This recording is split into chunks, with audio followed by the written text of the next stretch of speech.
There's another Trayvon Martin rally planned in Washington. It's around the same time as the 50th anniversary of the March on Washington. And a crowd of hundreds protesting the George Zimmerman verdict.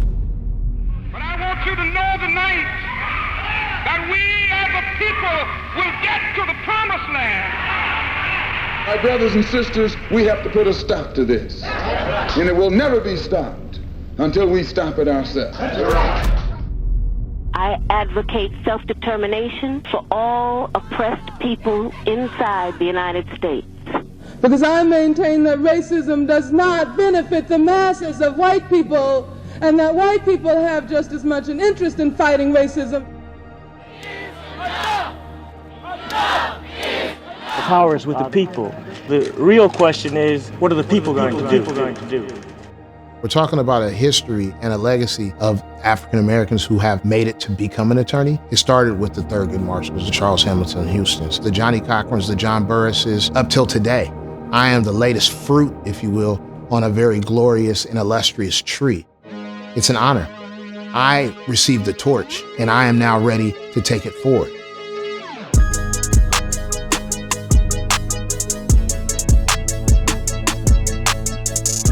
I was born in West Oakland to a single mother trying to find my way within what many people would term the ghetto. My family was dealing with many of the ills that plague this neighborhood, whether that be addiction, whether that be dysfunction. Life around here isn't a silver spoon, but there is a lot of love here. The Fermi Park is a place where the Black Panthers will come together to discuss the things that still exist today. Free school lunches to make sure people were nourished as they got educated in public school. My mother participated in the Panthers activities and gave out clothes to kids. And that was one of the things that she instilled in me, was giving back to our community. This is what we would do. We hustled together, we loved together, we survived together, we strived together. There's just a lack of resources.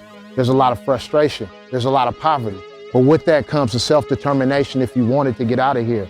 And it could either cripple you or it could propel you.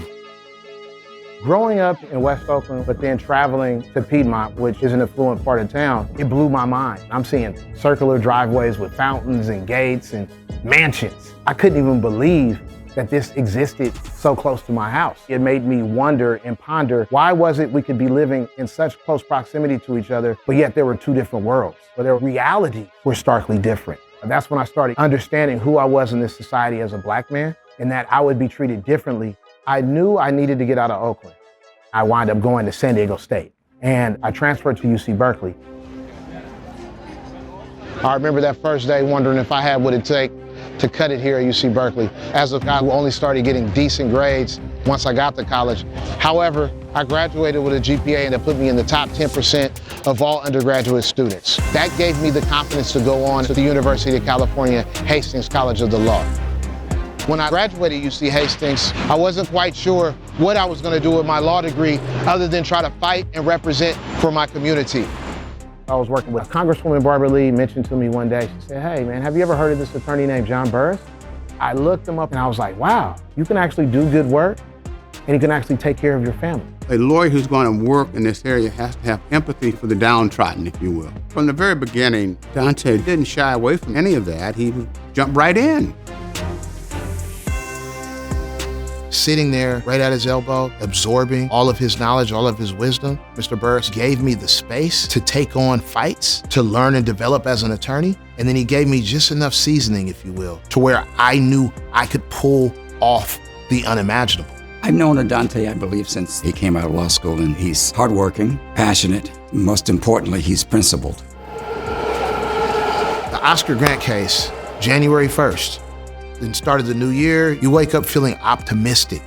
But when I woke up, I saw the viral video clip of what happened to Oscar. I picked up the phone immediately and called Burris. I said, what are we doing about this? It was important for us to ensure that we had the face of someone who can identify with us. Adante gave us hope, not only in front of a judge, but beyond the courtroom, outside of the courtroom, and even going forward. There's just been times in our country where these issues are at the forefront and we make some progress. But those are small moments in what is a much longer time period where there isn't any consequence for dehumanizing, taking away, or brutalizing a Black or brown life. And now that I have an opportunity to put the fight into a legal context and shape the way the public sees these issues, this is the power in what we have built here. Was I gonna stay continuing doing the work that I had been doing? Or do I take it to the next level? Do I then bring my team together so that we can embody what I see the next phase of civil rights litigation looking like? We're not above the people as attorneys that are gonna direct the people as to how to fight for their rights. We're not behind the people where we force people to be on the front line and have to take all the attacks and then we come in after them. No, we're right beside them. We stand with the people. And that turned into Pointer and Buelna, lawyers for the people. I don't think there's a greater steward of the people than Adante. The work that he's doing is very important. We need more like him. I see Adante as trying to identify with the elevation of all people who are marginalized. And I see him as helping to help other people join in that struggle. The objective is serving people, helping them fight the battle, fight the system, and giving them a voice because they don't have a voice. And that you move the agenda, that you make this a better place.